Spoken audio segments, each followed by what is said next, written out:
Welcome to Piano Tips and Tricks in a Minute.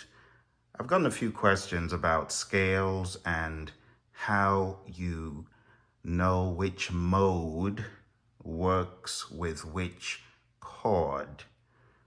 Now, if you've listened to some of the greats like Barry Harris, he's totally not in line with the whole modes thing. Now, I don't despise anyone who goes into the modal adventures of Dorian and Mixolydian and Lydian and Locrian and all that stuff. And it's good. It's good to understand how a simple major scale can expand into something else. Let me give you a quick example. Let's say I'm on the key of B. Right?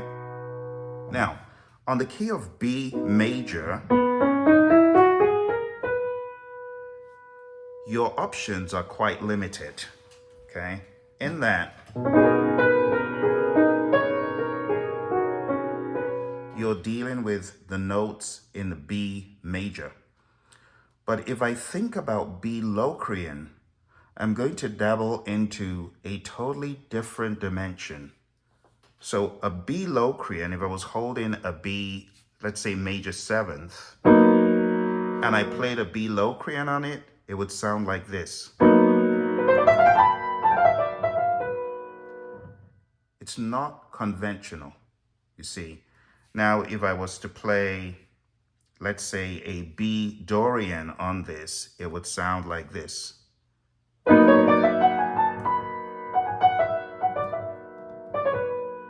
Which is also not conventional. So while I'm not hyper crazy about modes, knowing what they mean can help you, because the Locrian is just from B to B with the notes in the key of C. The B Dorian is just the notes on A from B to B, and so on and so forth. Now, the bigger question comes when you play a diminished chord, and someone says, well, how do I know the notes to run on a diminished chord? Well, there's a difference between scales. As you know, there is such a thing as a diminished scale, but you also have runs that you can do on this. So a run you could do on a diminished chord could just be recycling the notes like this.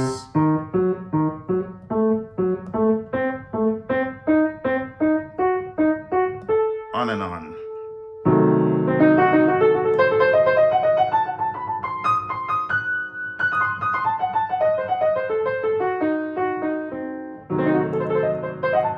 Sometimes I may just run like that. But beyond that, there's a way you can join the dots. So take a look at this diminished seventh chord.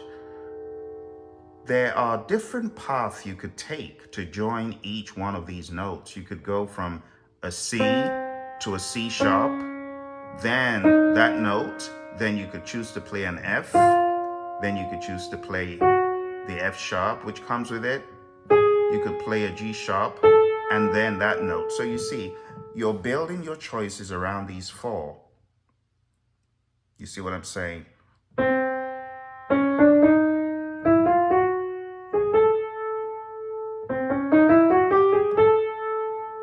C.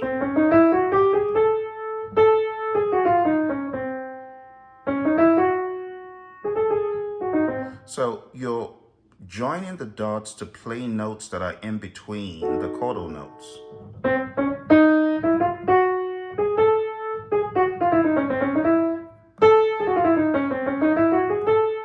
You could even think about it in more chromatic terms. And then you cover everything, but then you pick and choose. You could go, or you could go. C. So if you held this,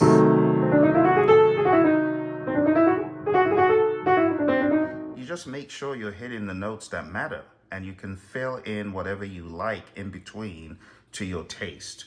So when I'm holding a diminished chord, I honestly am not calculating, oh, which scale am I going to target? In the beginning, yes. But for more advanced players, you got to go with feel, and you can start from anywhere. You don't have to start from the notes in the diminished chord, the diminished seventh chord. I could start from an F, and I can play.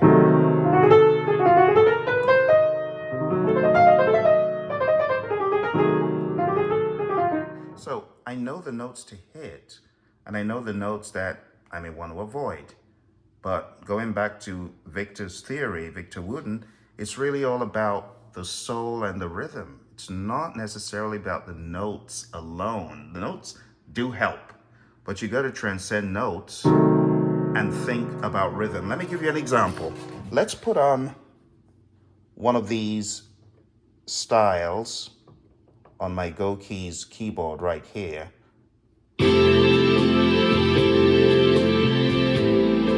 We're gonna make it a big band.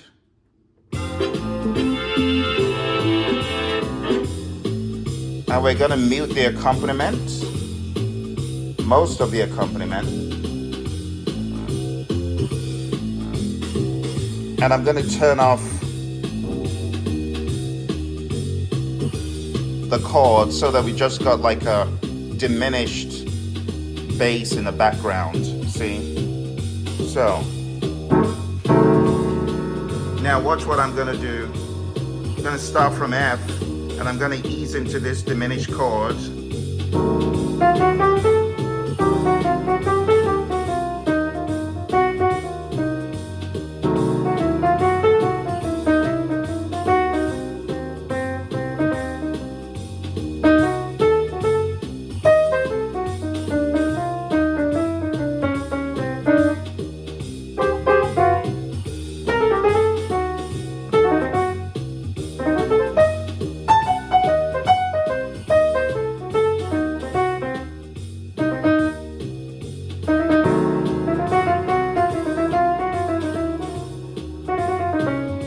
I could deviate even outside of the diminished realm by going to something else.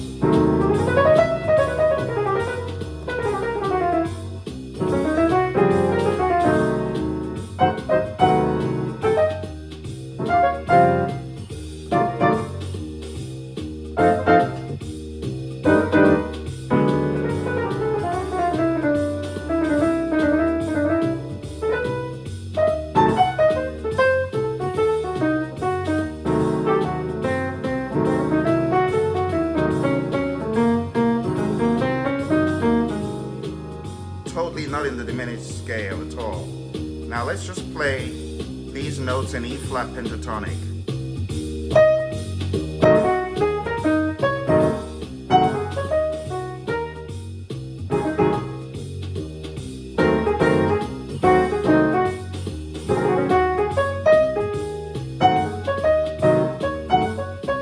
See? Totally not in the diminished. It's all about how you follow that feel.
Try a different key that doesn't even relate to any of those. Let's try F minor. Notes in F minor.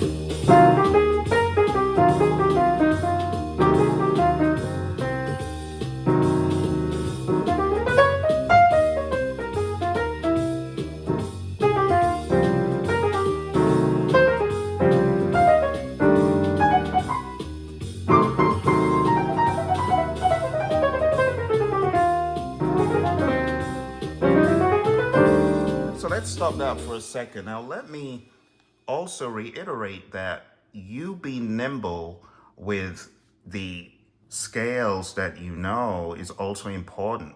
So there's some things you just cannot pull off if you don't have the speed. So there's some things you can pull off without the speed, just going by feel. But there are other things, like when you really want to run some crazy scales. I mean, that's not accidental. That is actually a chord. So that's a chord. So when I do, that's a chord. That's a G7 flatted fifth. So when I do, I do this, that's really a D ninth that I've kind of revoiced. So there's certain things that you do need speed for. So again, going back to that diminished run.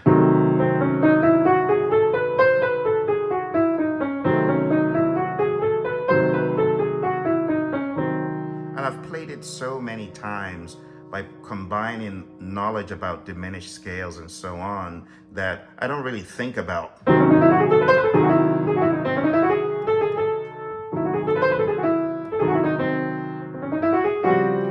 But let's say, moving out of diminished, let's say I was on the key of C and I play a D minor like this. I don't have to play just the notes in the key of C. I could choose to play something else. I could play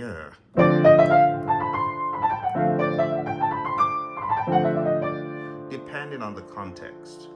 Or if I'm playing a G minor on the key of C, it really depends. Now, I know not everyone plays jazz. There's some folks who may just play simple scales to fit the music they're playing, and that's okay. You don't have to be jazzy in everything. Sometimes it could just be good taste. So let's tone this down a little bit, and let's go to a different style. Let's choose some from R&B.